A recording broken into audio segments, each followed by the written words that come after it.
What is up, everybody? Welcome back to the Roots and Streams podcast. I am your host, Matthew Llamas. I am very excited today. I have a much anticipated, and he doesn't really think so. I know he doesn't, but I've heard bits and pieces of his story throughout knowing him this last year. Feels like it's been longer than a year in a good way. In a good way. That's true. Yeah. But yeah, I have a guess. He was supposedly he was sick last week. We don't, that may or may not be true. My COVID test is coming, but I promise. I promise. But yes, dear friend, brother in Christ, we met through church. But it really has been just more than that, I think. And so Charles Corona, everybody, he has a podcast called From Shots to Scriptures. And I'm waiting to hear more about shots, but we may hear more about the shots part. He'll definitely come up. He'll definitely come up today. Yeah, for sure. But yeah, I'm just looking forward to getting into your story. So I don't know. You want to introduce yourself? You want to talk about your podcast? I know already where we want to start, but yeah, give me a little bit. My name is Charles Corona. Again, me and Matt met through our life group, which I think Matt's touched on a couple in previous episodes. Become really good friends, brothers in Christ. I think I would hope in general, just good friends over the last year. And I got my own podcast. Matt was kind of the inspiration in finally getting me to put myself out there and do it. So I definitely thank him for that. And yeah, it's From Shots to Scripture. Like I said, we'll definitely get into the shots part of everything today. And yeah, check it out. It's on Spotify and Amazon. I'm sorry, not Amazon, on Apple Podcasts. So Not yet. We're figuring that part out. Yeah, we're figuring that part out. We're learning. So yeah, check it out. For sure. I've listened to a couple. Well, you have just the two for now. I know the intro and the second one. I know the second one. I would say convicted me of some financial reminders. I was like, yeah, maybe I should do a couple of those things. Yeah. So definitely some wisdom there. Chuck is known to drop gems, as there's a few of our guys in our group. And so I think that, like what I mentioned, so I'll give a tiny bit of what I know, and then you're going to take us. I think let's just do that. Okay. So I know from hearing from your story, there's been quite to me, almost like survival stories, right? Of like getting through things. That sounds about right. Yeah, that's pretty accurate. But I think the one that was most interesting to me was you being an athlete, right? Yeah. And I think that's kind of what I want to know more about, because I know some. Yeah. And I know about you being D1 athlete. Am I right? Yeah.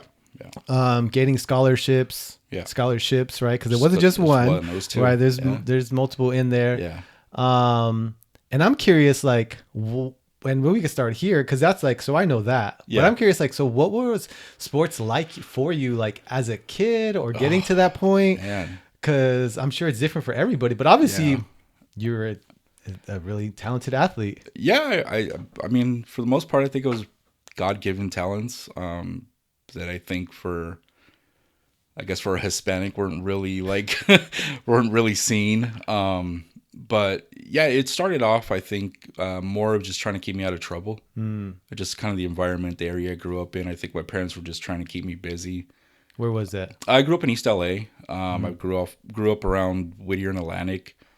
There's probably a gang on each block. You can't really go that far without running into somebody. All the territories. Yeah. It's right out of a movie. So I think a lot of it was just my parents trying to keep me out of trouble. And I think it just kind of grew over time. I did have a lot of coaches that put a lot of time into me and stuff like that. I had a lot of other mentors.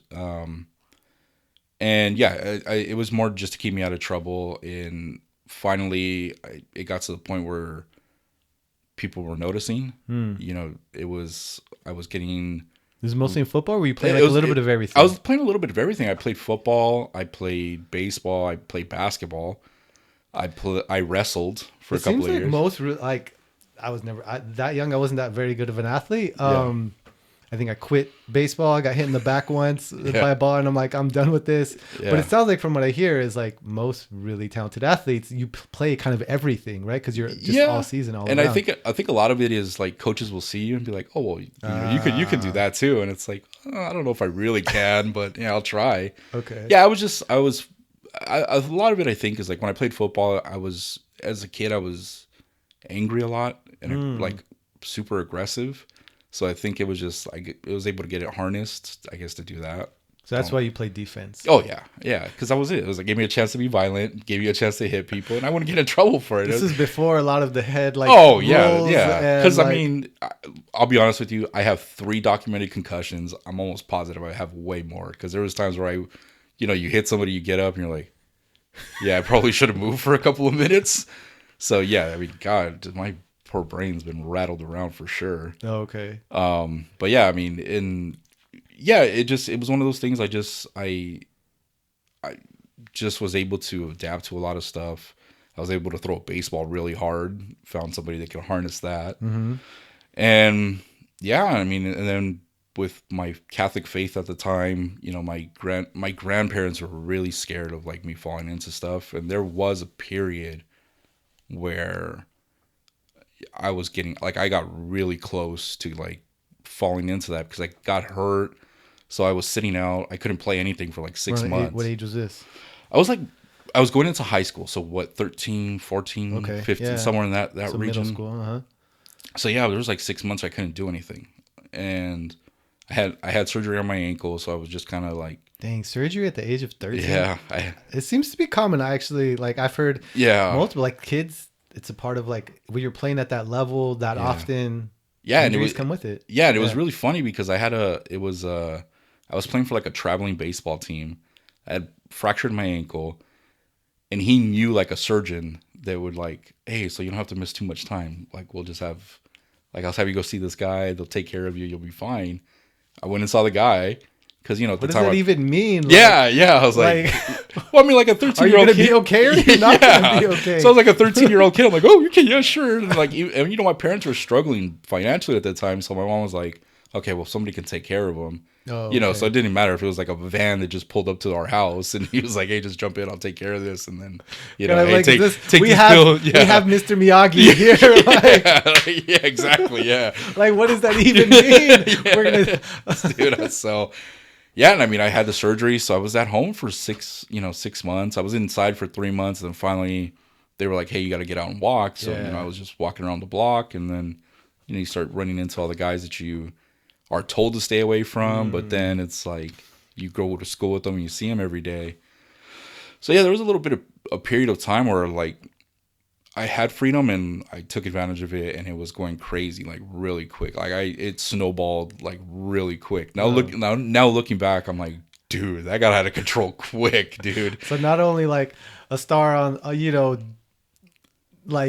such a great athlete on the field, but also like if they put you were going to be a star in the streets. Yeah, too. Dude. Like, either way, you were going to. I was going to be a shooter on the court and a shooter in the streets, dude. Yeah, okay. So it snowballed really quick, man, and it. To the point where, like, my grandmother, who was super quiet lady, she didn't say much. She was like your typical, I'll just stay in the kitchen, to the point for her to say something, it was like, oh, dude, it's getting bad. And she was like, you're not going to school up the street, because I lived by Garfield High School at the time.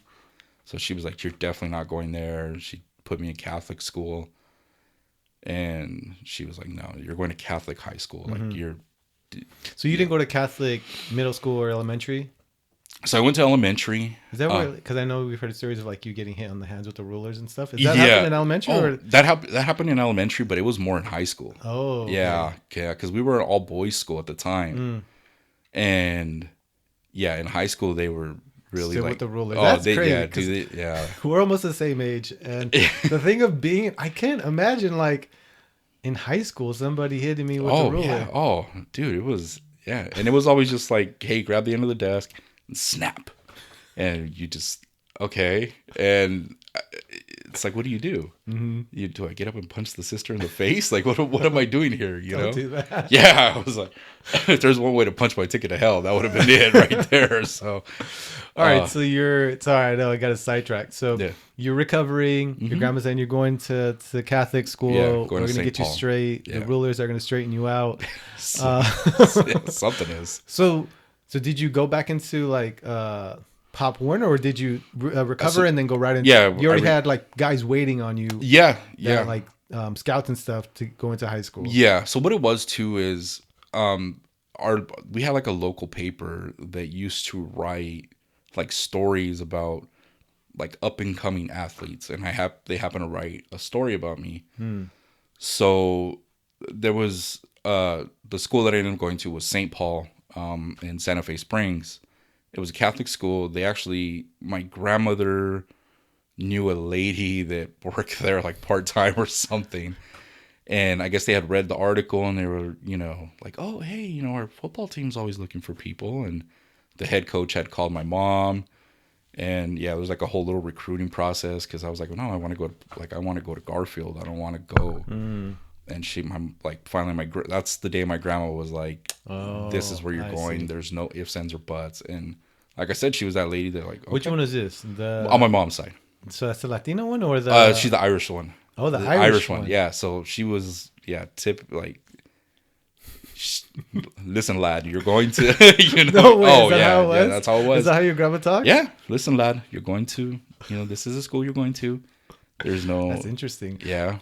I mean, how many Irish families were there in the area? Was this like that was it? It was. I mean, sounds a little out of the ordinary. Yeah, like my mom was always looked at funny because it's like, why is this white lady walking with these Hispanic kids? Like, what is going on here? So she always got weird, like side eye, always. And like even to this day, you see me and my mom stand. She's a lady that's, she's 4'11", 5 foot, 5'1" on a tall day, and here's her son who's 6'1" and. Darker than dirt and you're, so it was always weird. But yeah, she was the one that was like, no, you're going to the Catholic school. That's good though. I think, oftentimes, right, we don't have somebody there to kind of butt in, or the people that maybe that can butt in, they don't, because they're like, well, I don't want to be I don't want to say too much here. This is not my place. Did you feel like your grandma saying something though, like directly kind of pulled you in that direction, or do you in a better direction, I guess? Yeah, because like I said, she wasn't one to say much. She was like, I think she just stayed out of the way, right? And the big thing with my mom was always, because my other grandma was real meddling. She always had an opinion about something, or like my mom was always messing up somehow, or my dad was somehow. And so my other grandma just kind of stayed out of the way. Got it. But what it was too is they pulled up one day, they saw me hanging out with these guys, and I'm almost positive, if I remember correctly, she saw a drug transaction happen like right in front of her. Wow. That she was like, oh hell no, like this is it, like you need to. And that, yeah, she never really said why. She just knew. Okay. And it was one of those, she didn't say much, but when she did, it was like, there's no ifs, ands, or buts about it. You're doing it. So how was it? So your grandma pulls you out. Yeah, pretty much. She jumps you out of the game. She jumps me out of the game. Yeah, pretty much. She gets you into the Catholic school game. Yeah, now yeah, pretty much. Yeah, she took me from one game to another. So what was athletics like? At what school was this? St. Paul. Okay. Again, it's a high school in Santa Fe Springs. Again, it's a pretty big Catholic school. I think it's integrated now. There was like a girls' school across the street, the boys' school across, and I think they integrated it. I think I have a friend, I don't have to double check with him, that maybe went to this school. Oh, okay. Sounds like the same setup, but maybe okay. I'll have to double check later. Yeah. So were they known for their football, or did you make them? They were okay. at the time. Okay. So they were actually pretty, they're not anymore, but at the time they were pretty dominant. Like, I don't know. I mean, if you know anything about like high school athletics, they were up there with like the Modern Days and the St.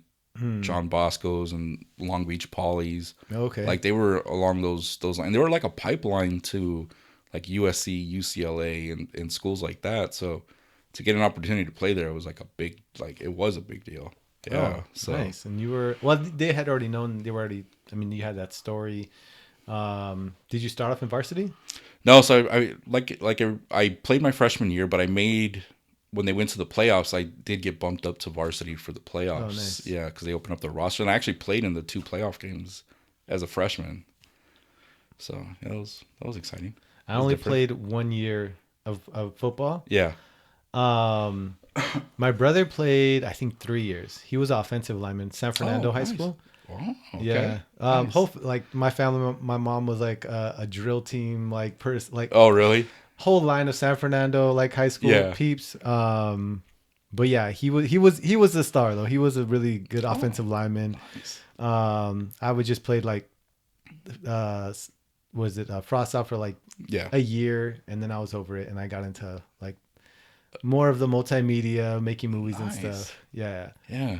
But yeah, I was too. I don't know. It was cool. Like I was able to like challenge myself because I wasn't as violent. I'm wondering if I should tell this story. Screw it. Tell it, man. This is the place to tell it today, man. This is my podcast. Yeah, you tell it, man. Yeah. How I'm a sissy. Matt's a sissy. Whatever. We'll talk about that off camera. No, on camera. Let me share it. Okay. So I wasn't athletic at all growing up, right? Yeah. I already started like telling you how in baseball, my biggest fear was that like I'd get hit by a baseball. Yeah. Right. So then I'm in Little League. My mom just like, no, you're going to try out baseball. You got to do something. And I was like, okay. Yeah. So I went, and I remember being up to bat. This isn't even the story, but this is going to stem off to just show you like, I just was not about that confrontation. So I'm up there at bat, and I'm like, and the kid pitches, and I'm just like looking for the ball, like, where's the ball? And like, my nightmare came true. I told them I'd be hit by a ball, and I got hit by a ball. Walked to first base. Like, oh, good job, Matt. Like, what did I do? I just got hit by the ball. Yeah.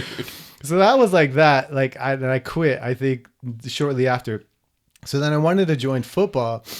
I can't even remember if I wanted to just join because, like, it was a cool thing to do. Yeah. My brother was doing it.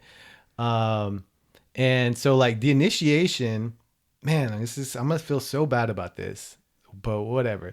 So and maybe you had something like this where they called it like the bull ring. Yeah. So they don't do the stuff. I don't believe they do stuff like this anymore. They do, dude. Or they probably do, and don't get away. They get away with it because as far as I've heard stories, like it's not allowed. So pretty much the whole team, right? This is like your initiation into the team, and so everybody knew about it.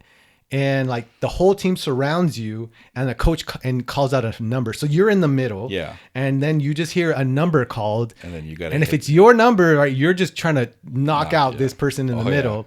And so your head is just on a swivel. I wouldn't know because I complained so much and was so scared. I know. I'm just like, it is what it is. Well, I mean, I've seen them do it. I mean, that was just a common drill. Yeah. And it was like we used to do it to.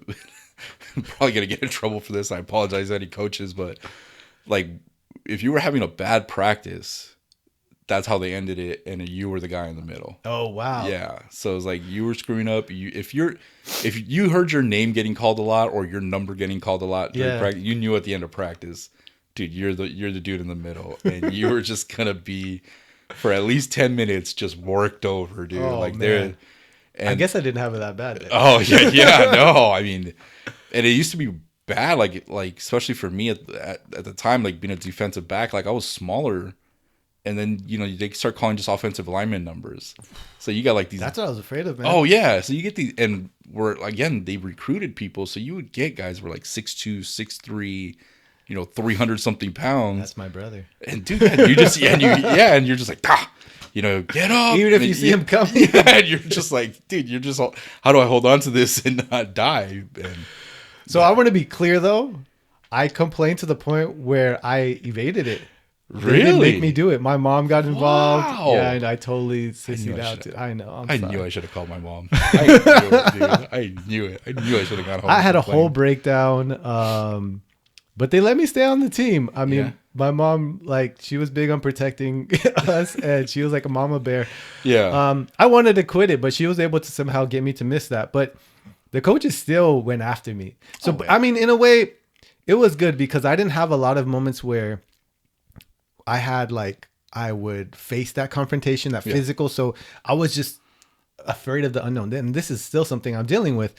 But you know, it was still physical. That wasn't the only thing, right? I still had to. yeah. I was a defensive linebacker. Yeah. So It's a mental we were hitting thing. each other all the same time. Even like say I was the last person like to run on a relay race. Yeah. Coach would tell somebody to come and try to blindside me. Oh, yeah. But the good thing is like I found out myself in those challenges, like I was actually blowing over people. I just didn't know. When you don't know, Oh, yeah. you're just scared of being hit, Oh, right? yeah. So yes, I know like I don't want to shame anyone, so I don't. But this is me. I sissied out. I'm not saying if you did something like you're not a sissy if you didn't do it, but there's a level of fear, and it's scary the first time. So yeah. And I think like when I play Pop Warner, you know, Yeah. you get a lot of kids like their So parents you got are that out early. Oh yeah, well you get a lot of kids that like their parents are making them play. Yeah. And then when you know, as we get older, you know, you're better at whatever you're doing. So yeah, you get these kids that are like, you know, 10 or 11 have never played, and I've been playing for like 5 years already.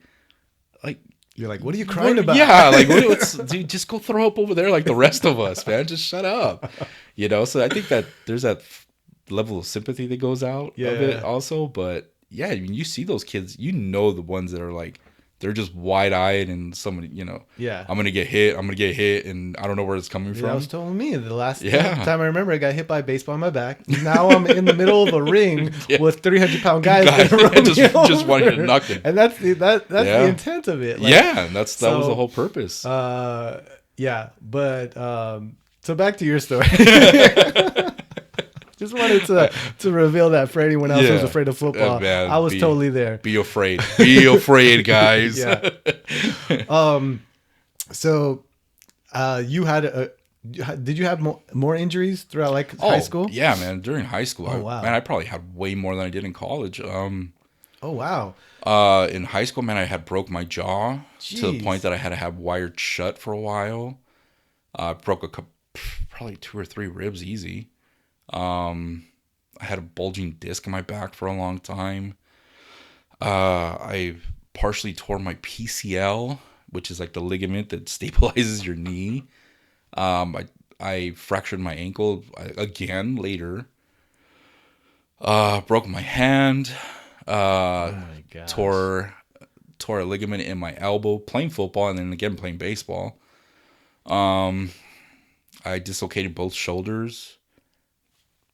God only knows how many concussions.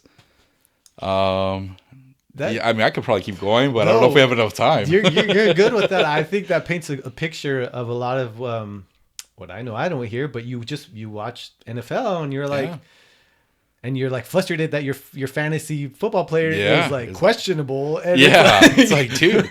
And you got to think you're in I was in high school doing a lot of this, so it was just like no, that's what I'm saying. You still got to go to school. You still got to you got to do all that. And you can only imagine if you not to like spoil or like you didn't play the NFL, but like if you like, I'm sure all these athletes, it's not like they've gone injury free from high school to NFL, and so it's just like piling up on things they've probably been dealing with. But man, that is quite the list. Yeah, it sounds like you were a skateboarder, not a football player. Yeah, and like I said, that's just what I could think of the top of my head right now. Like there was way more. So tell me about then, because I know already, right? Like you were scouted, and you're going into college. Like, so you have all these injuries.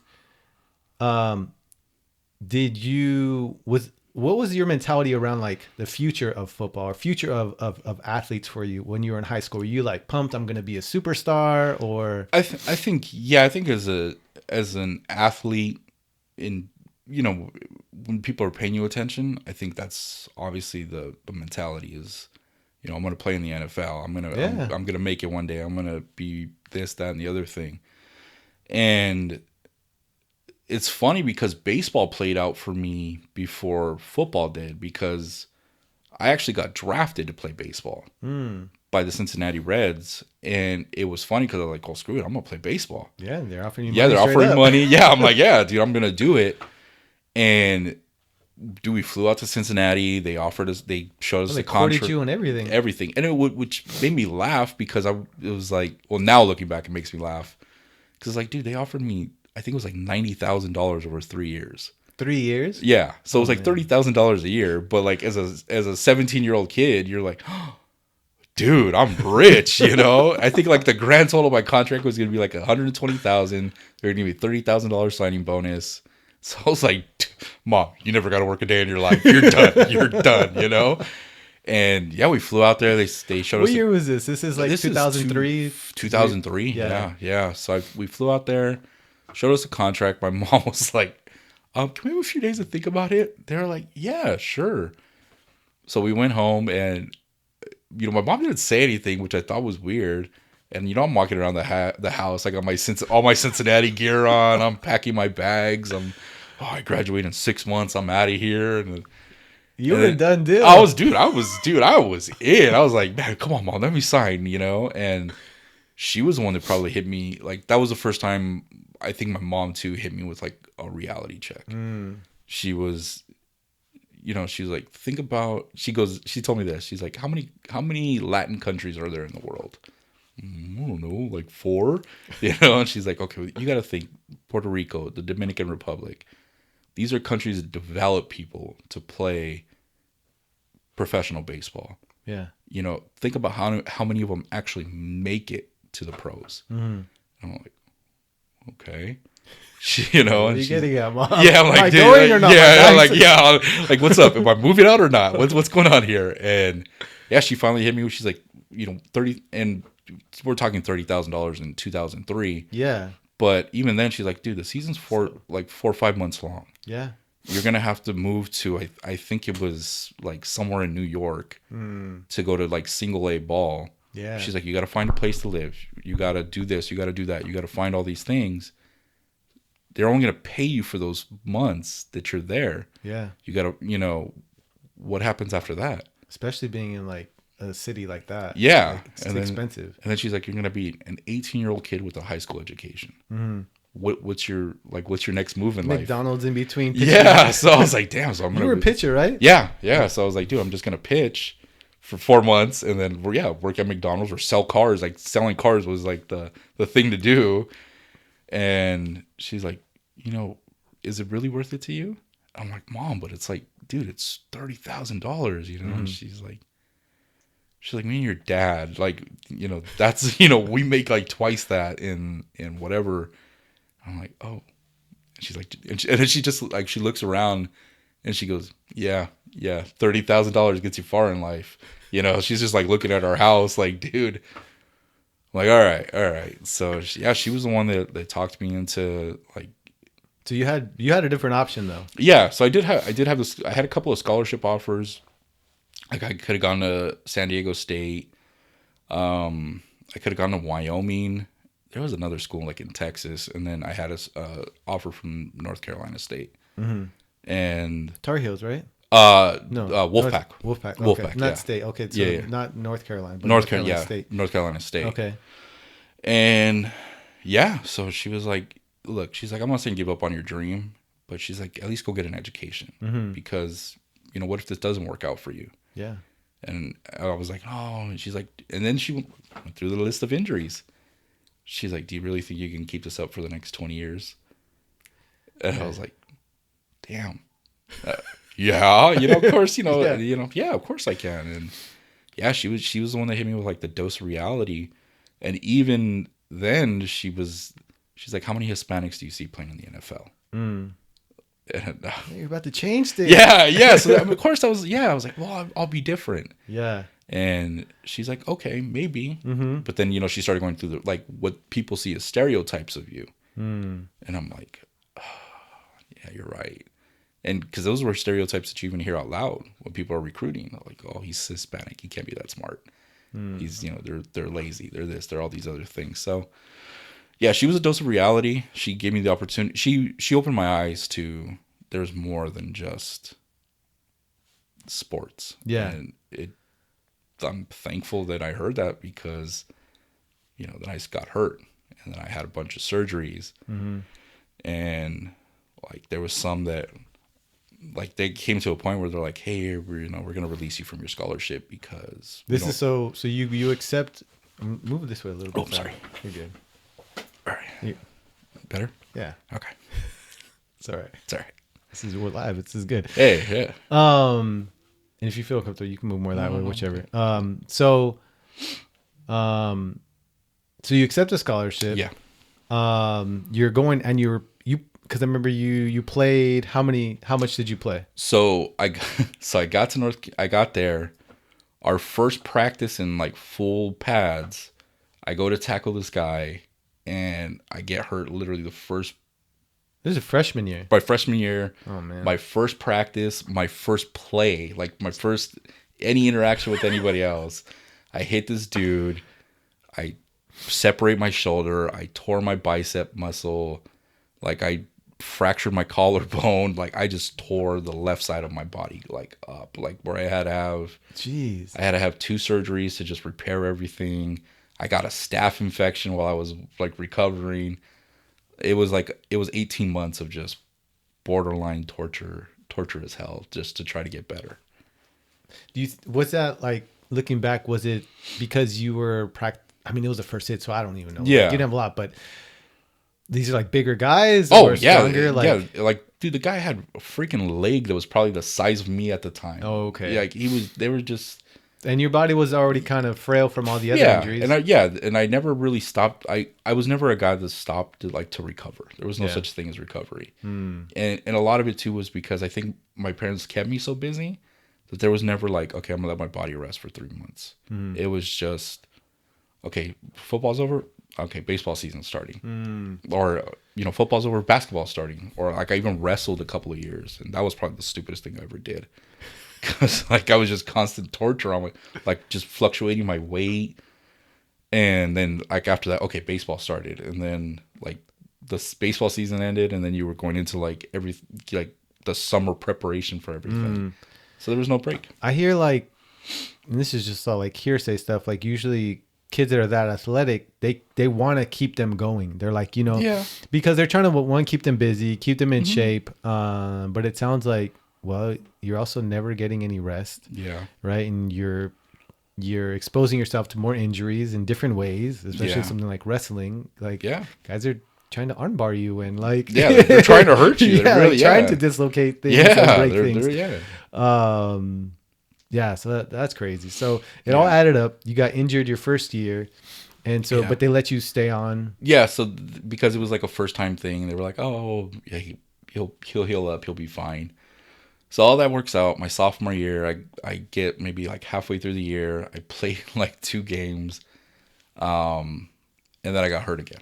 I ended up actually in practice. I ended up hurting my other shoulder and dislocating my other shoulder where I had to and broke my clavicle where I had to actually have surgery to put everything back together. And while I was going through that rehab, I struggled to go through it. Like it just wasn't responding, I think, the way that it should have. Mm-hmm. And they were just like, hey, like if this just isn't working out, we're just going to release you from your scholarship. And I was like, wow, okay.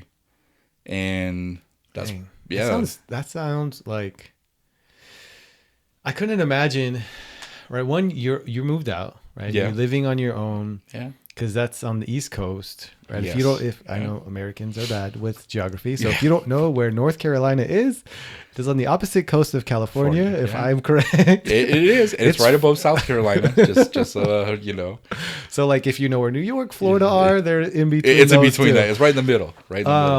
It just to say that, like, it's far. Yeah. And I have talked to friends that just went to San Diego, and they were like calling me, crying that they were so homesick. Yeah. So I'm just like picturing you like 19 and a half or so. And we haven't even thrown in that I was married at the time. Well, you were already married? I was married. I was in my first marriage, and I already had my first son. Wait, okay. So I've known pieces of this story. And I knew I was gonna like get more. Yeah. And like, okay, so so when did this happen? Let's go back. Okay, so as I was getting ready to leave to North Carolina, it was around the time I was graduating. Well, probably 6 months before that. I met my first wife. We ended up having our first son. I was like 17-ish. Oh wow. 18-ish. We had our first son. She came from a religious family also, where they were like, hey. You met her at school, school across the street. No, I met her. She had just moved in like around where I live, so we just kind of got to know each other. And yeah, her family was religious, and they were like, hey, this is unacceptable. Like, you can't be doing this out of wedlock. Like, you have no choice but to get married. Oh wow. So I was, at the time, like, and my grandmother had just passed away not that long before that. So I was already like, oh, dude, I'm already like kind of dishonoring my grandmother by doing this. I see. So it's like, she would have wanted me to get married. So, it was just the natural thing to do was to go get married. And yeah, I got married, and 3 months later I left to school. So you got married. Yeah. She's pregnant. She hadn't had the baby yet? She did. By the time all this was happening, yeah, I had my son already. So you had your son. Your mom still like go off to college. Yeah, she was still like, you need to. Your wife at the time, I'm assuming, was, I guess, okay with it. You're like, you're gonna go, like. Yeah, it was a weird situation, to be honest with you, man. It was just one of those, like, it was a shotgun wedding. You know, it was definitely like, hey, you have to do this, right?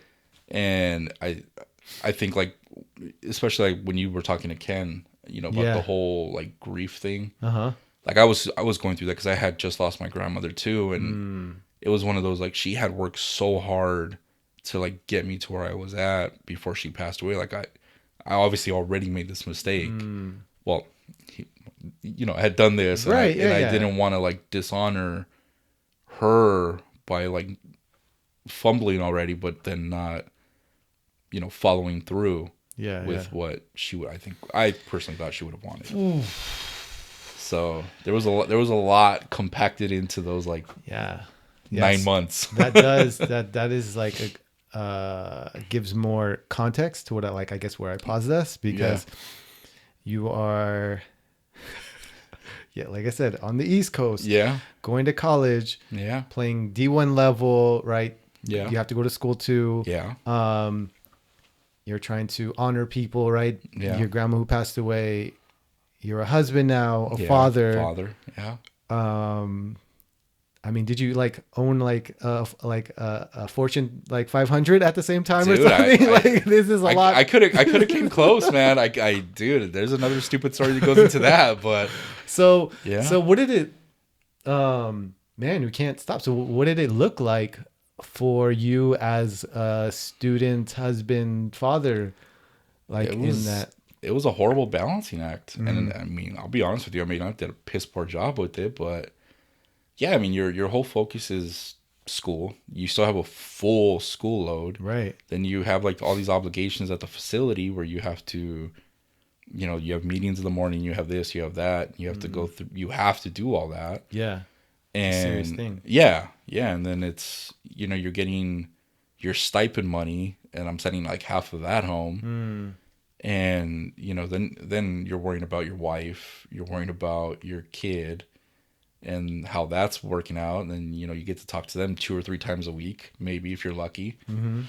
So yeah, it was a lot, man. It was a horrible balancing act for sure. But so you get injured. Yeah. And so now I'm really feeling that heaviness. Yeah. You're injured. Yeah. Somebody sits you down. Well, right? Or like, well, how did you get this news? Like, walk me through like getting hit by that. Like, So to go back, so my first surgery was kind of like, it was a freak accident. I think everybody thought I was going to bounce back from it. No issues. The second one, I think everything kind of hit me at all at once. I was already having problems with my marriage, relationship, whatever. I got out of surgery. My dad calls me, pretty much tells me I let the family down. I'm a failure. Like, he's just like, dude, you're supposed to be the savior of the family. You were the golden ticket. And now you're not. And then, like, I get home. I'm home for like a week. The coach calls me like, hey, I need you to come into my office. Like our head coach at the time tells me to come into the office. He's like, hey, hey kid, you're not working out the way we thought. You've been injured almost 2 years now, and you've been here 2 years. We spent pretty much millions of dollars at this point just having you go through surgeries. Like, unfortunately, we have to like release you from your scholarship if we don't see improvement. So he's like, hey, we'll give you the rest of the semester. We'll let you figure it out. If you want to transfer, you want to whatever, we'll let you. And the 6 months was like I was going to get my AA degree at least. Mm-hmm. So he was kind of being generous with that. So they're going to give you a little something. Yeah. And this is probably, and another thing is like at this point I had kind of really strayed from God, like personally. Mm-hmm. And this was probably the first time that I realized that maybe God was still looking out for me, because I was in the rehab center doing my rehab, and like I think even the rehab instructor was like, hey man, I don't think you're gonna be able to do this anymore. Like your shoulders, like I don't know what you did to it in the past. They didn't have Mr. Miyagi at this point. They didn't have Mr. Miyagi. This was reality checks, dude. This wasn't like the ankle in 13 years old. No, we got this guy. Yeah, we got a professional. Yeah, we got a professional that's actually telling you like, hey, this probably isn't a good idea to keep doing. And so he was just like, hey man, I don't think like this is gonna work out, and it's just not responding the way we want. And for you to continue to take hits like that, like I don't think it's gonna be beneficial for you later in life. And for whatever reason, one of the guys that was recruiting me in high school to play baseball just happened to be walking through the rehab center that day. So crazy. Yeah, it was like a total, like only God would have done that. Mm-hmm. And was walking by, noticed me, like, hey, hey Chuck, what's going on? Hey, how are you doing? And I think he was a recruiter for like I think that school in Texas. I can't remember.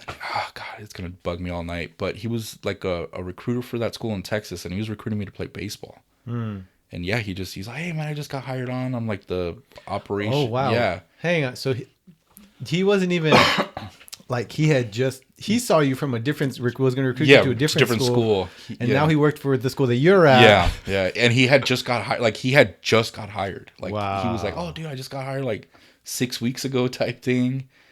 And he was just like, hey, yeah, it was, dude, totally wild.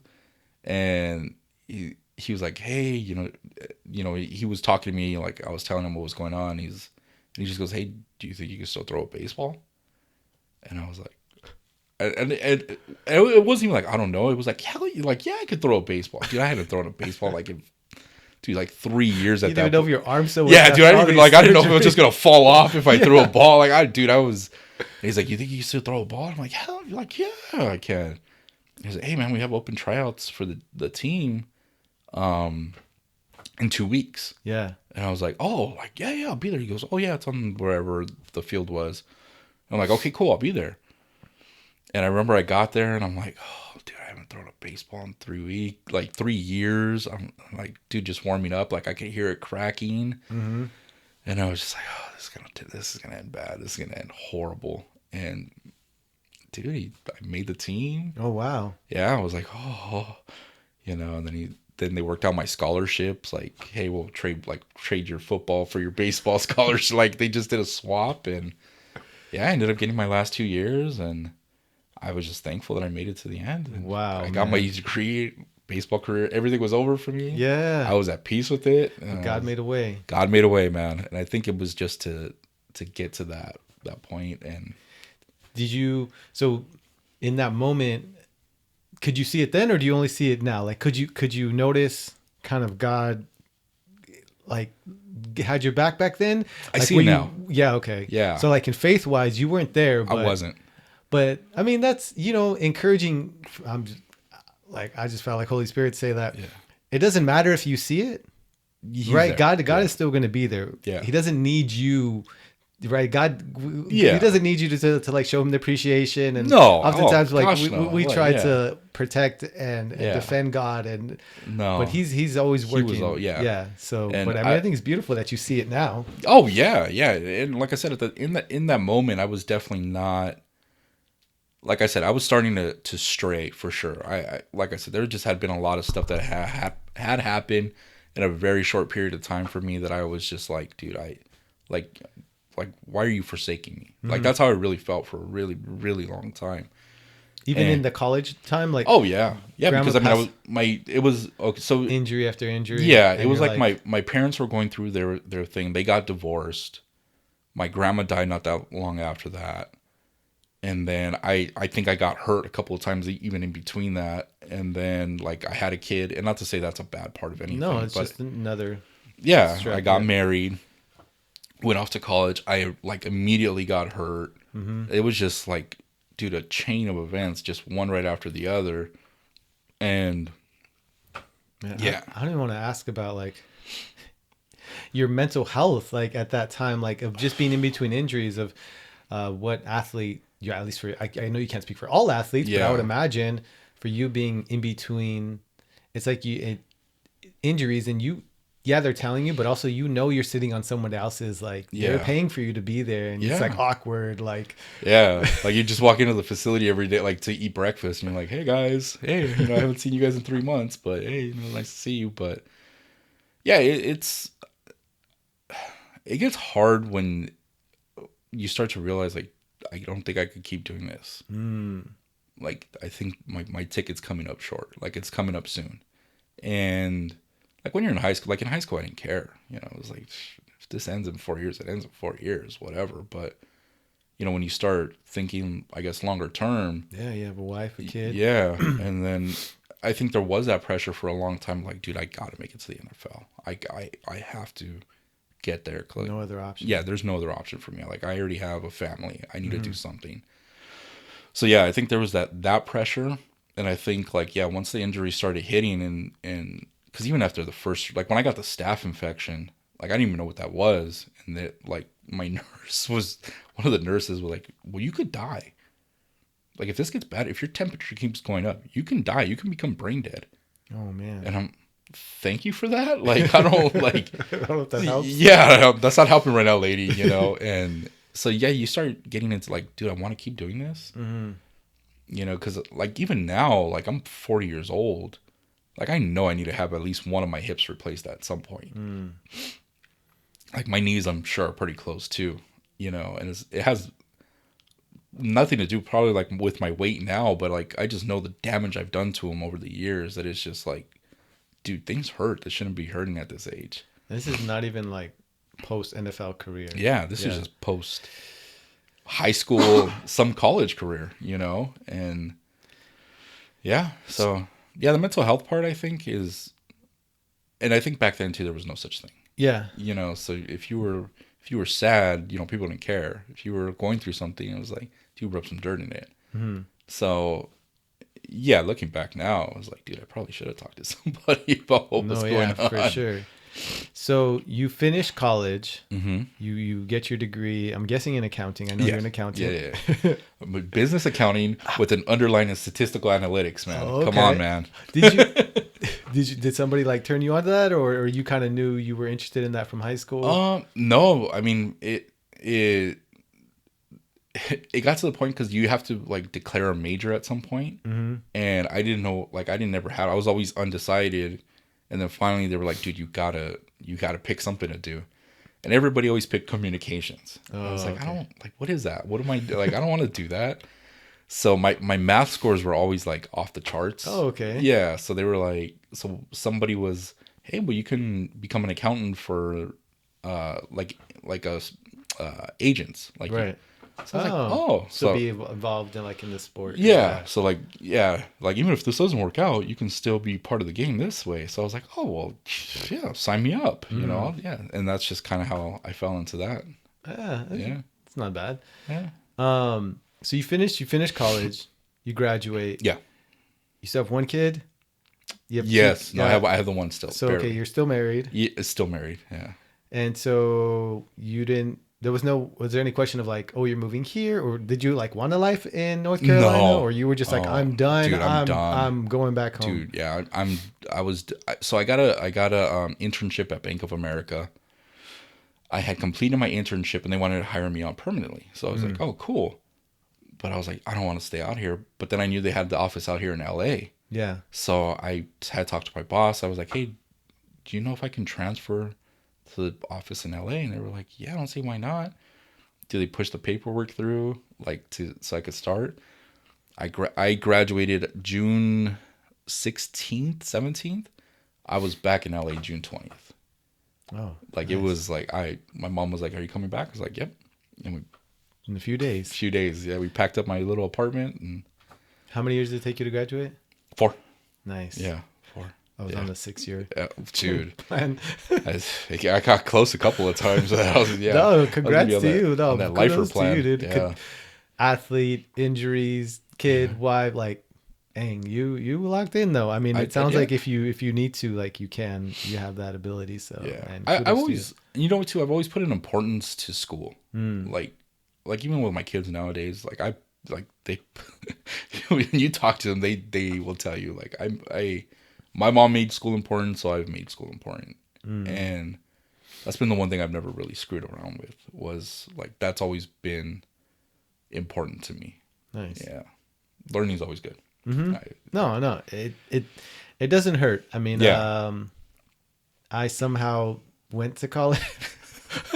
I guess, yeah, if listeners want to know any more about me and my like raggedy like link in bio, yeah, like of how like my sissy is in football. Well, also I had like a 2.3 out of high school, so when I played 1 year of football. I actually was in the band. I actually won a championship in band in 9th grade. There's nothing wrong with that, man. No scholarships coming my way. No, that's probably the bad part. But. To Valley College for 3 years, CSUN for 3 years. So definitely on the 6 year plan. But yeah, honestly, for me with college, my mom, like, she went to college as a single mom, and yeah, I have no idea how she like.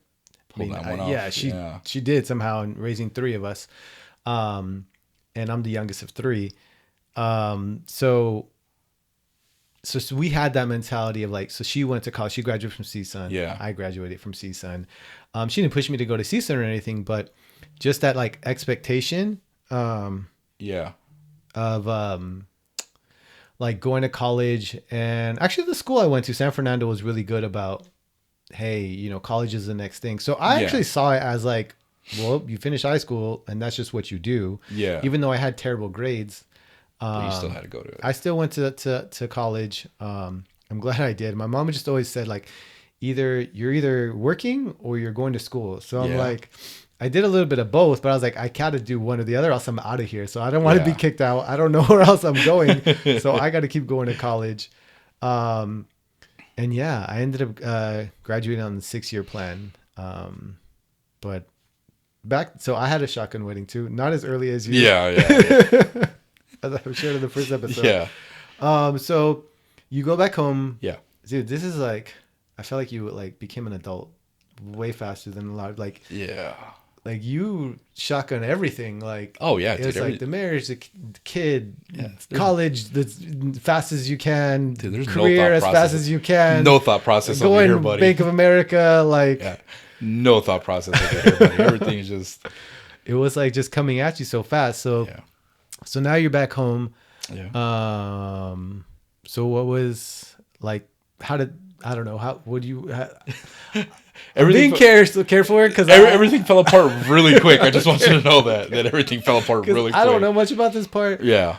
But you could share as much as you want to, what you think is like, how it went, and maybe like just somebody that is maybe in a similar situation, and just hearing your story, like. I mean, like I said, it fell apart really, really quick. You know, I had been apart from, again, my wife for 4 years almost. I mean, 3.5. You know, she did come and live with me for like 6 months and couldn't do it. And, you know, I moved back. We moved in with my mom together. We lived there for like 2 months. I had saved money. I had money, and we got our own apartment. Within 6 months, we had like split up permanently. Like we just were, you know, we just couldn't get along. Like we were just on 2 different wavelengths of life. In that time though, she did get pregnant with my second son, Jonathan. And So we split up. We started the divorce process. We got divorced. My second son was born. And then she showed up to my house one day. She just said, "Hey, I need you to watch the kids." And I said, "Okay, cool." And she took off for the next 4 years. Wow. She went off. She did her thing. She was, the excuse I got always was, she didn't have an opportunity to live life. So she wanted to take that opportunity. And yeah, you guys jumped in real quick. Yeah. So your first son's like 5, your second son's like 6 months old. Yeah. And babysit turns into single fatherhood. Yeah. Really. For 4 years? 4 years. Yeah. It was a little bit over 4 years. Yeah. And how was that? It was a challenge. For sure. I mean, I was working at Bank of America at the time. I was working in their home mortgage department. So I was doing a lot of loan processing, and that's kind of when the market crashed. Right. Yeah. I'm like thinking the market, like the age now. The market took a giant dump on everybody, wow. And I mean, I got laid off. Oh man. So there was that fear for a really long time, and then even after that, there was the stigma of like, oh, you worked in home mortgage. You screwed everybody over. Screwed over. It's because you were. Because you were doing it. Approve all those loans, buddy. I actually had a lady tell me that. I went in for a job interview, and everything was going great. And she's like, "Oh, you worked at Bank of America?" And I was like, "Yeah." And she's like, "You used to approve loans?" And I was like, "Yeah." She's like, "Well, I lost my house because of your interest rates." And I was like, "Oh." It's you. Yeah, it was me. And I'm Charles like, yeah. We found him. I'm the guy. If yeah. you owned any stocks in 2008 and then sold them before that was me, guys. Jeez. Found the culprit. But it was dang. I mean, yeah, some people, I know they were hit really hard. Oh yeah, people were angry, man. Looking for somebody to blame it on. Yeah. Yeah. So I was out of work for a little while, and that was hard. And then it just, by the grace of God, I found something. Actually, a buddy of mine called me, and everything, kind of just fell into place for a little while. And it wasn't really, I don't have much negative to say, I think, about that period of time. Mm-hmm. How was it being a single dad? Like as far as, like, you enjoyed it, or was it just hard, or were there like things, a lot of, I'm sure with young kids, right? It's obviously I have 4 kids, but there's a lot to kind of. I have an appreciation for single mothers for sure. Definitely, it's not any different, I think, than what single moms go through. Mm-hmm. You still, you got to find daycares. You have to go to this. I think there's just a little bit more sympathy. Mm-hmm. for us, or for single dads, because you found more sympathy. I think you do, yeah, because it was like more it's uncommon. Yeah. So you find that, and it's easier to get sympathy. People are more willing to help you, I think, or more understanding to the help that you need, I think. So I mean, in that part it was probably a little bit easier, but it's still the same difficulties. You still got to find daycare. You got to drop off kids at school. From there, you got to go home and cook and shower and do homework and get everybody in bed, and then do it all over the next day and wake everybody up. And so it's the same thing. It's just, like I said, just the sympathy, I think, is there. So you're doing that for you said for how long? It was like a little bit over 4 years. For 4 years? For about 4 years, yeah. So what happens after 4 years? I guess the party was over. I guess the party train came to an end. So you were enjoying it. That was just. Oh yeah, I loved it. I loved it. I think we've talked about it. Like, I don't know if I was put on this earth to just be a dad, or that's what my one of my gifts is. But I feel like at least I hope I feel like I'm doing a good job. Yeah. Being in not only my kids' lives, but now my stepkids' lives. So I've always enjoyed it. I think watching people grow up and hopefully become the things they want to become, and having, I guess, that feeling of like you were part of that somehow. I think that's always rewarding. I think the reason why I paused, and I wanted to make sure, like, from what I remember, we've talked, like, that you enjoyed it. You were being a good dad. You were working. You had your college career, right? Yeah. Obviously to get there, and like it wasn't perfect. Yeah. But you were like in a flow, a sense, and you were like, I'm a good dad, and like, I mean, like you enjoyed it. And then, so after 4 years, obviously something happened. Yes. Like I said, her party, I guess, came to an end. She was done doing whatever she wanted to do. Decided she wanted to be a mom again, which didn't bother me in the beginning. And then, she took me back to court. She filed for full custody of the kids, and the great state of California thought it was a good idea. They gave my kids to her. But you were, I mean, I don't know the legal, but dang, so you had a good job and everything. Yeah. It wasn't. I had a house. I had just bought a house. I had, a great job that I was making, like, for my age, like, stupid amounts of money. Like, everything was really good. It wasn't like, oh, hey, he's got a, a crack problem or anything, or anything. It was just, it was, I couldn't even begin to tell you, like, what I think was wrong with me at the time. I mean, but it was just at that time, and maybe, I don't know now, and so somebody can maybe educate me, but I mean, there's just a stronger favor for the mother. And I think that's custody. What it was. Yeah. Because the biggest cloud that I think I've always had over my head is my dad. And like, my dad's always been a huge alcoholic. Like, he's had countless problems, like, in his older age. And I think at that time, he might have just started coming back around in my life. Mm-hmm. If I remember. Yeah. It was something like that. That's what, like, the big thing was. Is that the lawyer attached to, and that it was like, this is the reason. Yeah. Obviously, they have to tell some kind of story. Yeah, they had. So, and that I was putting him in a dangerous environment because of that. So that was the whole sticking point of whatever the issue was. So, we could probably, like, we could dissect that one. For a while. Yeah. But how did that land on you?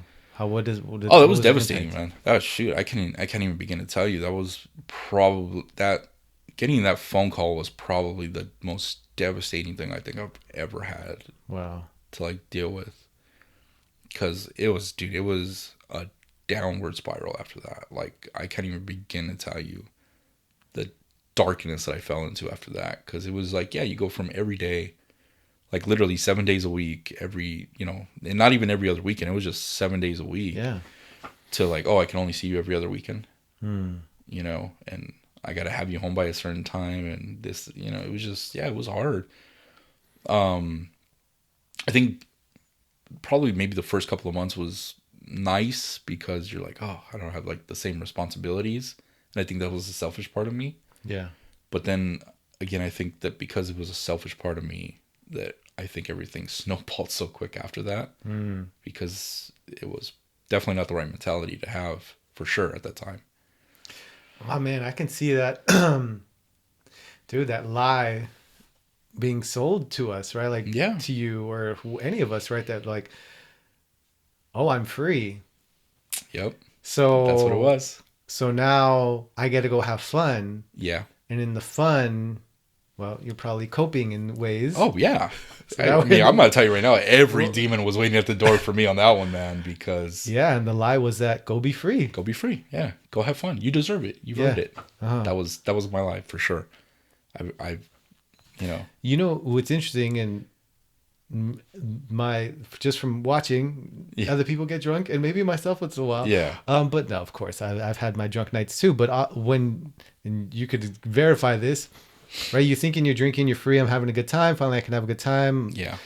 But usually, when you get intoxicated to a certain point, those feelings end up that are really, like, probably why you're drinking. Oh, they come up. They come out. Oh, for sure. Yeah. Yeah, I spent many a night just sitting in my room crying after getting so drunk and thinking, I'm such a good time at the party, and then you get home and you're just like, dude, like, this is what I come home to. Yeah. So there was, yeah. So how long So now we're in the shots part. Oh yeah, so we're in this is the shots part of shots in scripture. Shots in scriptures. Yeah. So you would see them every other weekend. You had no responsibility. You're making probably more money than you probably should have. Should have. You definitely. I'm assuming like trips to Vegas and stuff. Oh gosh, man, I don't even know if we have enough time for that one, dude. Yeah. How long were you like? So what is this period? I don't know how much you want to share. Like where you talk about you were dark. Yeah. Like it was just dark in the sense that of what? Like you just. I mean, I think any negative adjective or content, anything you want to put towards it, to be honest with you, I went through it. Like you said, like I was constantly drinking. I was, my womanizing was like at its all-time high at that time.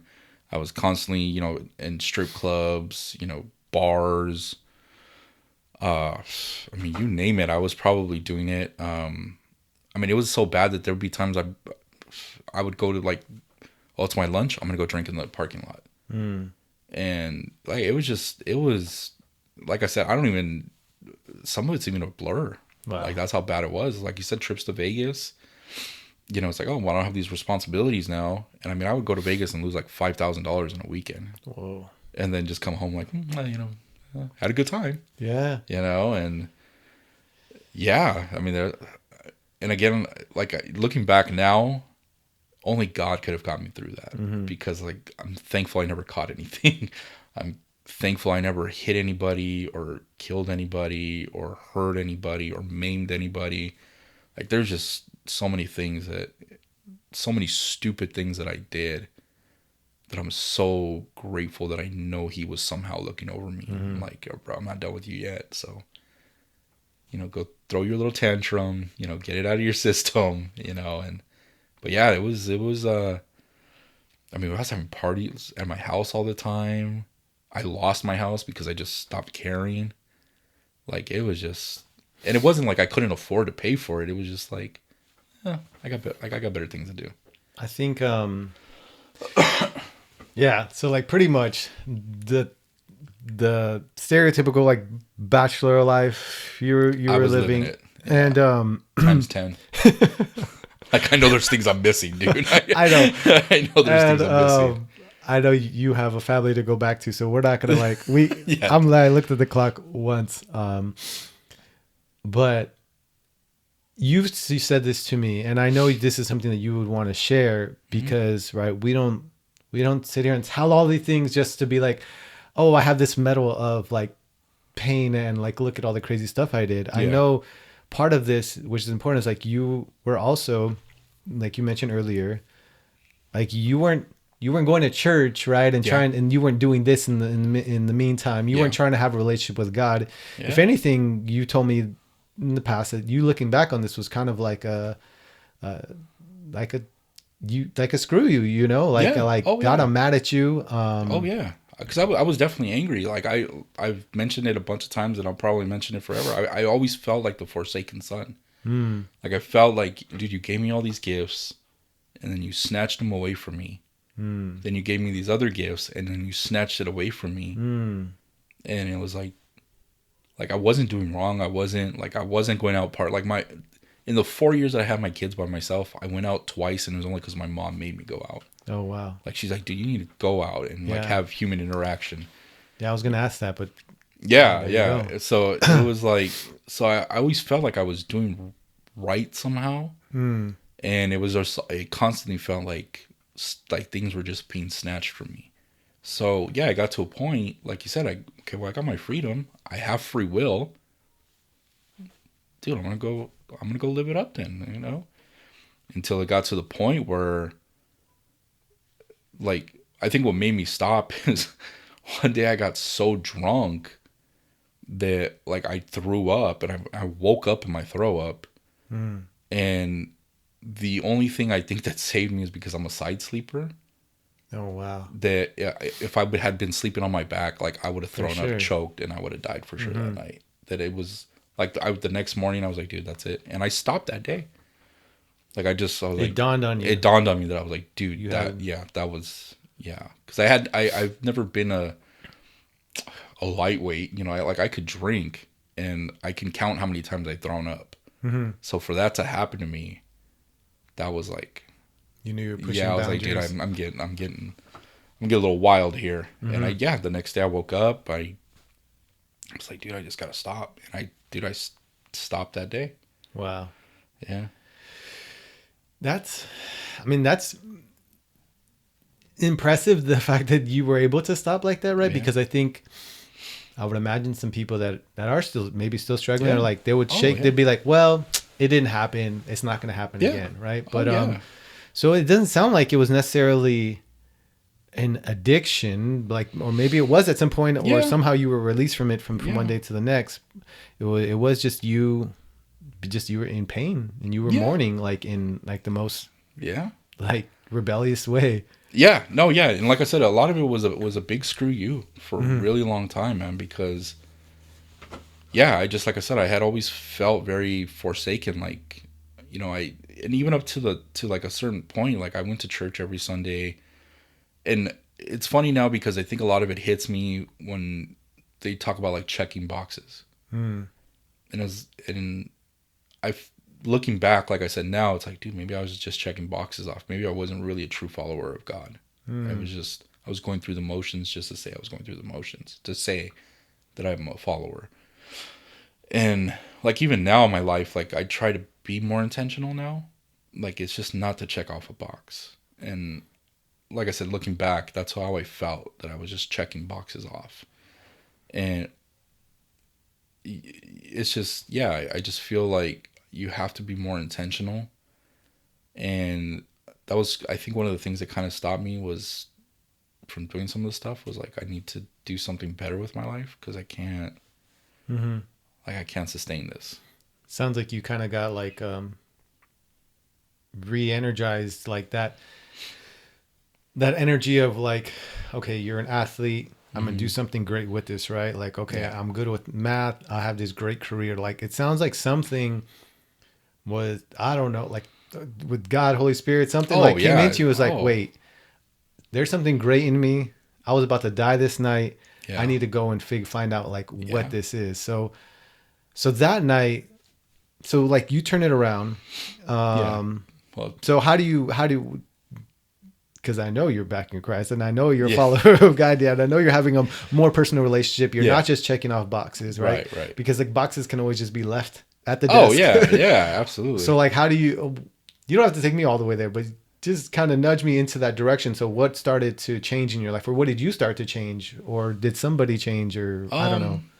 Well, a big part of it is Jennifer. Like when I met her, she's always pushed that out, like not pushed it, but. So you met her? Were you talking to her already? I wasn't yet. So when all this was, so when I met her, I was starting to come out of like that funk, I guess we'll call it. And like I had gotten introduced to her through my cousin, because they worked together.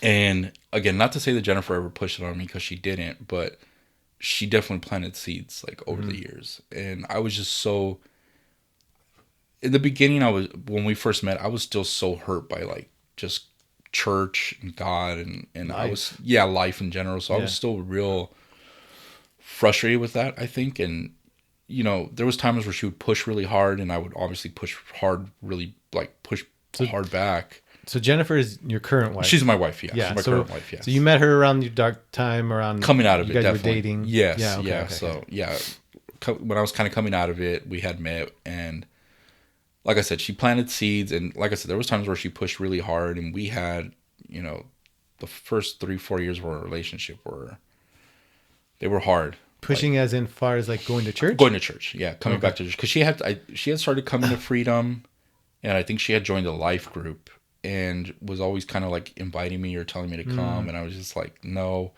And one time I had gone to church, and they had a pastor before. His name was JJ. And I remember he came out on stage one time, and he had like these like skin tight pants and like a shirt that I was like, dude, that shirt fits me, And it was just, and I was just so used to like, you wear your best to church, you wear a suit. You go, you stand, you kneel, you stand, you do this. And because you were in Catholic church. Yeah. So to see this guy like running back and forth like it was a concert, and like dressed like that. I was like, dude, what the hell? Just is like it? he's going to a party. Yeah. So I was like, dude, what is it? Like I the first time I went, I looked at Jen and I was just like, dude, I'm gonna go wait in the car. And I went away to the car because that's all you saw. Because that's all I saw. You didn't hear anything. I didn't hear nothing. I didn't listen to the word. That was nothing. enough for you. And like I said, we fought about it for a really long time. We struggled with it. It was always a point of contention in our relationship. And then COVID came, and so now in 20, COVID is always a marker. Yeah, so 2020. So let me track back for a little bit. Yes, help me out, okay? Yeah. So I know we're like the same age. Yeah. So 2003 or 2002 you graduate? 2003. So we're like graduate same year. So okay. 2003 you graduate. 4 years high school. You have one kid. Yes. Sorry, college. You have one kid. Yeah. Graduate from North Carolina State. Yeah. Right. So now you are 22 ish. Yes, 20. Yeah. You come back, have a second kid. You're around 23. Yes. And then for 4 years, you're a dad by yourself. By myself. To 27. 27. And then kid snatch from you. Yeah. So how long was that period? I'm probably curious. From like 27 to 31 maybe. To 31-ish? Yeah. Man, that's too long of a period. Too long. That's a whole. We'll make a movie out of that one later. Dude, it was. Of how you survived that. Yeah. Okay, so you meet Jen around 30, your early 30s. 30, yeah, I was 30 when I met her. So you were 30. You guys dated for how long before she was in church? So maybe like a year. Oh, so she got back into church really quick. Yeah, it was like a year and a half. So because that's something, right? And like when you meet somebody and you're both partying, and then one person's going back to church and the other's not. Yeah. Right. So now that this is happening, is like this. So dynamic. We had like a really wild 1 year dating. Right. You know? Yeah. And then it was like a lot of times. Yeah. And then she had kids already. I still had my kids were still young. So yeah, we still had that.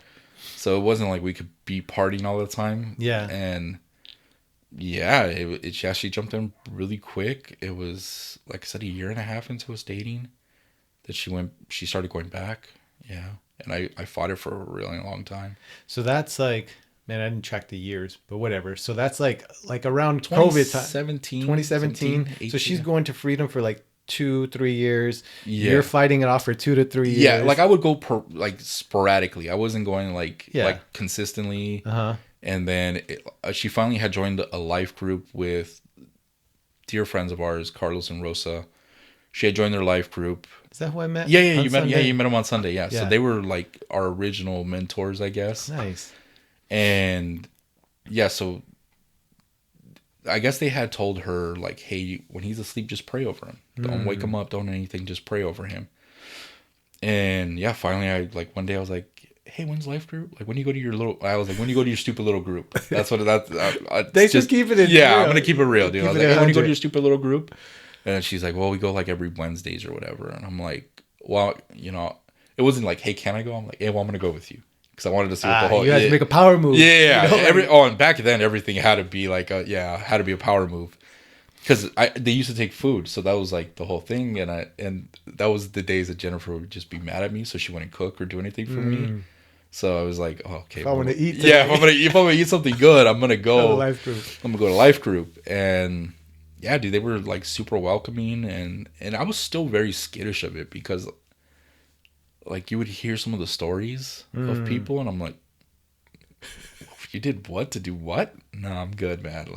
My story's not that bad, And there was a lot of judging for a really long time, and yeah, so like I said, for those 3 years, I was I would and in and out, kind of dipping your toe in. Yeah, yeah. And then even too, there would be periods of times where I really get into it. I'm like, oh, okay. Dude, hey, this is working out. But the slightest inconvenience would push me away. If me and Jennifer got in and back then we used to fight all the time. Yeah. So we got in a fight. I don't want to go anymore. Or I'm not going to go today. Or did you hear what he said? I'm not going to go today. So it was always the stupidest, most slightest inconveniences that kept me from going. And we get into the COVID year. So the COVID year, we obviously couldn't go anywhere. Church shuts down. So now you don't have an excuse to not go to church. Yeah. So, that's when they started doing it online. So yeah. I had, Or actually now you have to. It's now I had to. Yeah, it's on my TV. So, I was probably going more then. And I got really sick. I got sick with COVID. So I caught COVID like in November. So it's actually my 2019 or 2020? 2020. Okay, so lockdown happened. Lockdown happened. We've been locked down. You were one of those Thanksgiving, like, we're going to break the rules ones, huh? No, and what's funny about it is Jen's kids, my stepkids, actually went to their dad's house. He was like that. Their dad was like, it's not going to affect us. Mm-hmm. They went out. They caught COVID. Kids caught COVID. Kids brought it home. Oh, no. I caught COVID that way. Because I was real like, I'm not going anywhere. Yeah. Hey, they said I can't go anywhere. I'm not going anywhere. And so I got COVID like that. And it's, dude, again, God looking over me. I got it like on a Monday because I know I got it on a Monday. Dude, by Friday, I couldn't breathe. Whoa. Like I remember waking up like one day and I couldn't catch my breath. I was like struggling. And Jen had COVID at the same time. And she was like, hey, I'll just drop you off at the hospital. Took me into the hospital. And it was by his grace that I got there the day that I did. Because like 2 days later, I was out. You were like not conscious? I wasn't conscious. And it's funny because, well, not funny, but Jen has like a screenshot of us talking, like FaceTime. And dude, I couldn't even begin to tell you like that I remember that conversation. Oh wow! And I ended up being out for like 6 days. Whoa. Like I have no recollection of at least 6 days. Whoa! And it got so bad that they had called Jen. They had told her like, "Hey, start getting his affairs in order, because if he doesn't wake up tomorrow, we're gonna intubate him." And back then, if you got intubated, like that was it. Yeah. Like you were done. And again, man, by the grace of God, I woke up literally that morning when they were getting ready to intubate me. Like I woke up like at 3, they were supposed to intubate me at 6. Wow. And I just remember waking up like, oh my God, I'm hungry. I haven't eaten like 6 days. Yeah, so I was like, man, like, and yeah, by the grace of God, man, like I said, he gave me another chance. And oof. I think that's kind of really where the struggle for me started again. Because the one thing that I heard constantly was, well, God spared you for something. God give you another chance for something. And then for me, it was always, well, he did, but for what? Mm-hmm. And I struggled to find what that for what was. And then I really went back into that, like that forsaken feeling, like that feeling sorry for myself, because it's like, what do I do now? Mm-hmm. You obviously gave me a chance to do something, but what is it? And I struggled for like a really long time with that, like borderline depressed, because it's like, I'm not doing anything with my life. I'm not accomplishing anything. I'm not like, should I be talking to people? What should I be doing? And I struggled with that for a really, really long time, man, because I was like, I don't know what to do. Like, what did he give me a chance for? Or why did I get spared and other people didn't? And I think that's what really pushed me back into like faith, because it was, like there has to be something, and I got to figure out what it is. Mm-hmm. And I think like I always struggled with like the whole obedience and surrendering thing, because again, you gave me this gift of being able to, I guess, handle money, but you just want me to just give that up to you, and you're going to tell me what to do with it. And it went back to the hurt. Like, dude, you gave me all these athletic abilities and then you took it from me. Yeah. You gave me being a father and then you took it from me. Mm-hmm. So now you gave me this, this gift of being able to like manage things, and then you're going to just take that from me again? Nah, bro, not this time. And I struggled with that for a really, really long time, because I was like, that's all I got left. And you think I'm just going to let you take that from me? Nah, man, it ain't going to happen, kid. And when I finally did that, and I just kind of like, I did the whole surrendering thing, like tithing, yeah. Just being obedient. Okay. Because I know we've talked about this too. Like before leading the group, like, dude, I struggled with it, because like I know people, like the one thing I always heard is like, God's gonna talk to you and you just have to listen when He does. Mm-hmm. And I was like, okay. Well, I'm waiting. And it was funny because like even prior to that, like I had told Jen one day, I'm like, hey, I'm gonna lead a group. I want to lead a group, and she was like, no, because you're just not holy enough. Oh, okay. You know, she's like, no, you're just like dude, look at all the stuff you do. Yeah.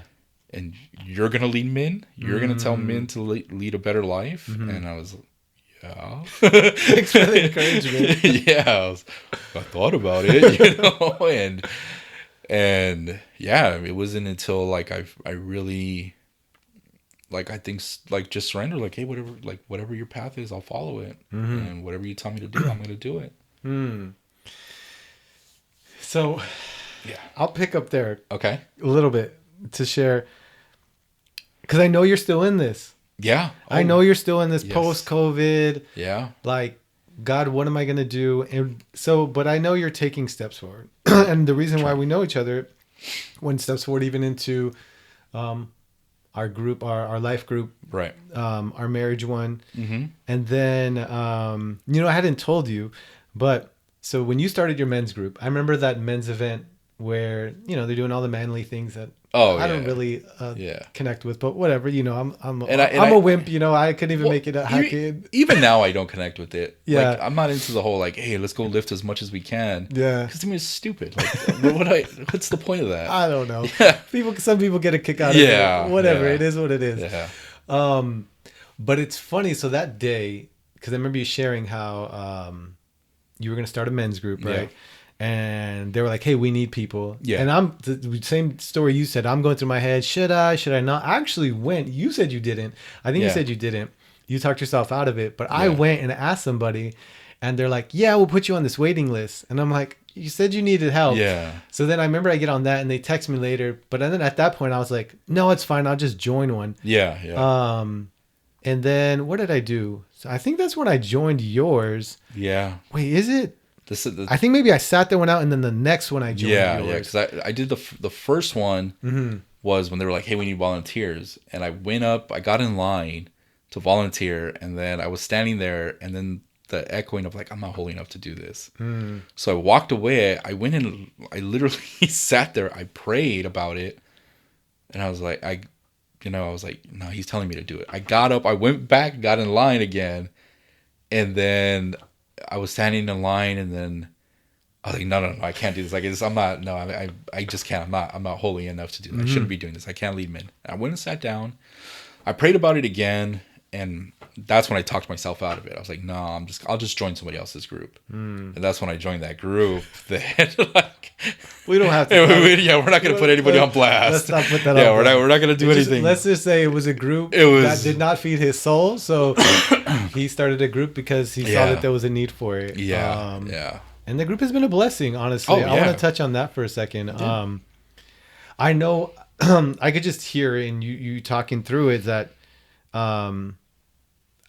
first of all, I'm a big, I don't know what it is, but I know just seeing God show up every single time. I think this time, he's waiting on you. And I think you're doing a great job at I'll take this step foot forward, right? And if it's starting a group with 4 guys, it's 4 guys. If it's just me and Matt sometimes, which has been. It has been, yeah. And honestly, that's been really beneficial for me sometimes. Yeah. And, those have been great conversations. Yeah. So I think it's, I don't know what it is, or even if it's just what it is now, right? Let's not overlook, right, the things that are already coming from the fruit that's from you just saying yes to whatever God has for you. Yeah. Next, of you starting a men's group, of you talking on your podcast. And I would go beyond that. And I'm so glad Holy Spirit put this in my heart, because I brought this up to you, and I think you know where I'm going. We were talking in group one time, and you're just saying these things that you're doing. Yeah. And I had to remind you, like, God chose you, right? God chose you to be the husband to Jen, right? Yeah. And God chose you to be the father to these kids, right? Yeah. And like you've said in the previous podcast of like how you felt that like father, like just gift in you. Yeah. And I think leaning into that as well and seeing how God has chosen you to be those things, I think has to be a part of it, man. And I appreciate that for sure. And you're doing a great job. I know we're learning things, and even just having somebody to just talk to about like what we're going through. Yeah. It's a blessing. That's been an absolute blessing, because I was always closed off to that. Like, why why does Matt need to know about my problems? What does Matt care about what I'm going through, you know? Mm-hmm. But yeah, the last like year and a half, I've really made it a point to open up, mm-hmm. because yeah, you never know what somebody's going through. Oh yeah. And what issues they're having. And like, I think there was about maybe like 6-7 months ago, we had a guy in our life group that was going through some stuff, mm-hmm. that I was like, hey, like, I've kind of gone through that. Like, this is mm-hmm. kind of, you should be this, and this about it, because it's going to only make whatever issue you're having probably easier. Hard at that point, but eventually might lead into something easier. But yeah, I feel like I've lived kind of a fruitful life, to say the least. And yeah, if my experiences help somebody, I mean, why would I not want to share that? They do, man. I think I'll share with you is like I was sharing with Sandra how on Sunday when I went over to go talk to you and Jen, I actually wanted to text you guys, but I held myself back. Like, no, they're fine. And so we started a talk, and then Jen's like, "Oh, so how are you doing?" I think just from both of you, you know, and obviously I've talked with you more, but just the comfort I have like with you guys, because you guys are so real. Yeah. Like I felt like I unloaded a big like fear. And maybe you guys went home and talked about it. Maybe not. And if you did, it's fine. It was a car ride. It was a car ride conversation. Okay, thank you for being honest. Because I don't know. I was like, like you were just like, hey, what's going on? But I did that when we're at church, right? And this is where we're going to be, where the sick are, right? Yeah. And so I just shared like that big fear thing that I'm struggling with. Yeah. And you were just like, what's going on with you, Matt? But I think you guys just being who you are and this like openness and vulnerability and just being open to talk about things, like can't even imagine how you were before. So this is the Chuck that I know now. Yeah. And I want to say that this version is just, it's comfortable and it feels like a safe place. And like, I felt comfortable and like you guys would hear me and you're cool with it.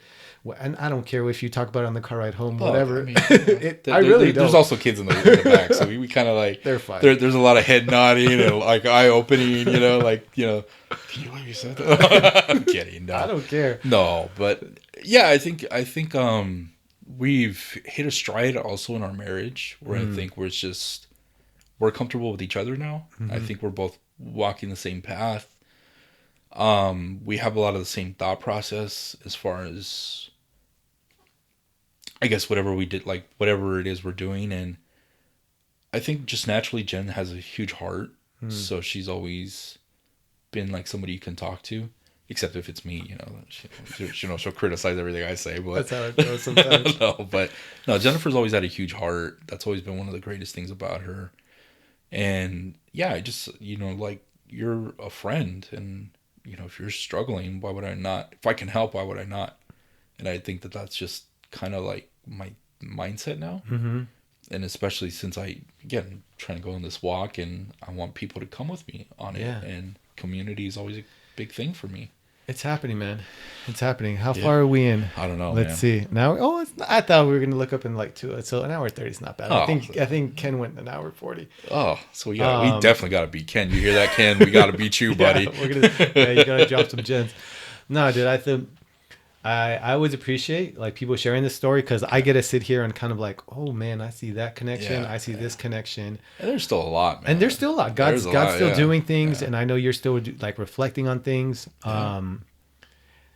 But yeah, man, it's just been, I think probably the more you start to grow your relationship with him, and it becomes authentic, and you can just feel things and be real, and still stay in it though, not like, you know, go like into a dark place, back into your shots life. It'll become more clear. Yeah, for sure. And I think a lot of it is just being purposeful in what you want to do. Mm-hmm.